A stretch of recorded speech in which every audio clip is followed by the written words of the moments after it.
vereadores. De acordo com o artigo 73 do regimento interno, concedo a palavra aos vereadores. Vereador Anildo Francisco.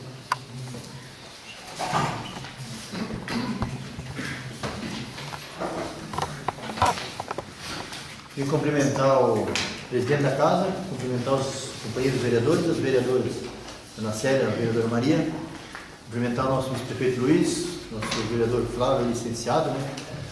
Enfim, todos presentes aí, que tem hoje a plateia cheia, acho que é importante. Para não esquecer ninguém, então vou cumprimentar a todos. Senhor presidente, a gente ficou satisfeito até do senhor ter encaminhado aquela moção aos familiares da Dona Ruth, até porque, como o Vossa Excelência colocou, é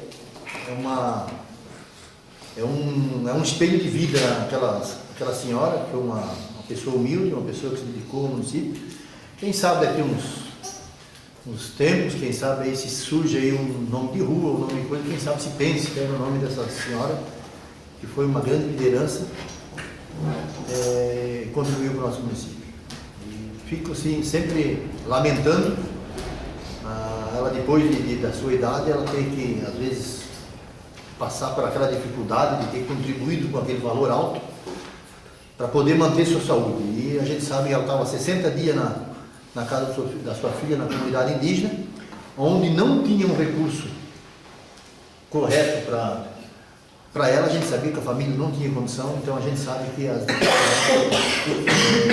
piorou a situação dela e não estamos aqui justificando que se tivesse ficado no hospital, não tivesse ficado, não tinha recurso. Só que talvez se fosse alguém um pouquinho mais com poder aquisitivo, ela não teria ficado 60 dias lá na casa da filha, onde não tinha condição. Então eu fico assim só lamentando esse episódio, mas parabéns pela lembrança da moção. Também, senhor presidente, a gente andando por aí, a gente sabe que hoje que tem muitos trabalhos que a Secretaria de Obras está fazendo. Minha preocupação é o seguinte: aonde, acho que até o vereador Flávio, o licenciado Flávio, esteve na região do Dene, para lá do Rio Sumedeiro, existe um buraco muito grande próximo dentro da estrada, e ele corre um risco muito grande de alguém entrar um dia de noite ali. Então, talvez seria uma precaução da prefeitura, enquanto não dá para realizar aquele trabalho, botar uma fita lá, quem sabe assim como foi feito aqui na Serra, para prevenir os acidentes, né? Senhor presidente, também aqui eu trago um assunto que eu acho que mandar um ofício para a Secretaria da Educação. Na comunidade indígena hoje, a gente fala muito naquela região, porque a gente convive muito com aquele pessoal lá, que também pertence para Vítor Meirelles. Tem alunos lá que praticamente estão muito tempo sem aula, e os pais e as mães estão reclamando. A gente sabe que lá, o colégio lá na Barra do Alma é o colégio que recebe esses alunos. Em questão, a gente não sabe porquê, a maior parte não funciona. E tem pais pedindo que a Secretaria de Educação estudasse uma forma, quem sabe, de reaver a situação, porque eles são moradores de Vítor Meirelles, são municípios de Vítor Meirelles.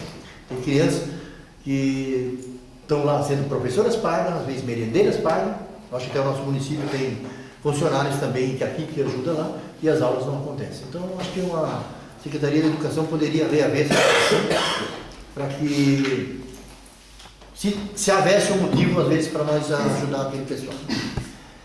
Também, senhor presidente, para que o intendente de Cisal da Barra da Prata, hoje o secretário está com muito trabalho, mas como sempre o Vítor Meirelles tem feito aquele trabalho na Ponta Lousa, onde é que liga o município de Itaiópolis, talvez se pudesse botar uma carga de pedra nas cabeceiras da ponte, que está muito assim, difícil o trajeto. A gente teve para lá na semana passada, e o pessoal pediu que a gente trouxesse essa mensagem para cá. Então, se a Secretaria, através do nosso secretário da Intendência do Distrito, colocasse lá para pelo menos melhorar um pouco aquela saída.